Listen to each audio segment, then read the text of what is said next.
பாடல் 69. சென்ற பாடல் தனம் இல்லையே என்று முடிந்தது. இந்த பாடல் தனம் தரும் என்று ஆரம்பித்தது. அபிராமி அந்தாதியிலே மிகவும் புகழ்பெற்ற பிரபலமான பாடல் இது. இதை அநேகமாக எல்லாரும் பாடுவார்கள். தினமும் இந்த பாடலை பாடி இறை வழிபாடு செய்வார்கள். அப்படி என்ன இந்த பாடலின் சிறப்பு? சகல சௌபாகியங்களையும் இந்த பாடலை பாடினால் அபிராமி தருவாள். பூங்குழலியான அபிராமி, மேகம் போன்ற கூந்தலில் பூவை சூடிய அபிராமி தன்னுடைய கடை கண்களால் பக்தர்களை பார்த்தால் அவர்களுக்கு என்னவெல்லாம் தருவாள் தெரியுமா? தனம் தரும், எல்லா ஐஸ்வர்யங்களையும் தருவாள், எல்லா செல்வங்களையும் தருவாள். கல்வி தரும், நிறைந்த கல்வியை தருவாள்.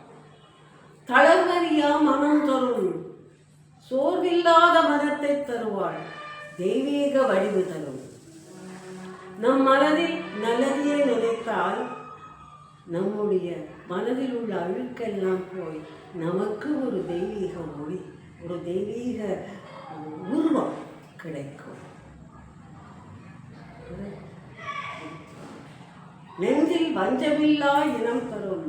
நெஞ்சத்தில் எந்த ஒரு வஞ்சனையும் கொள்ளாத நண்பர்களையும் சுற்றத்தார்களையும் தரும்.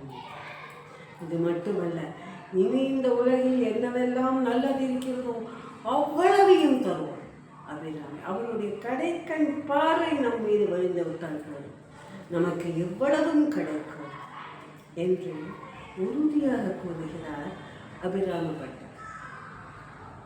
சகல சௌபாகியங்களும் பெற இந்த பாடலை பாட வேண்டும் என்று சொல்வார்.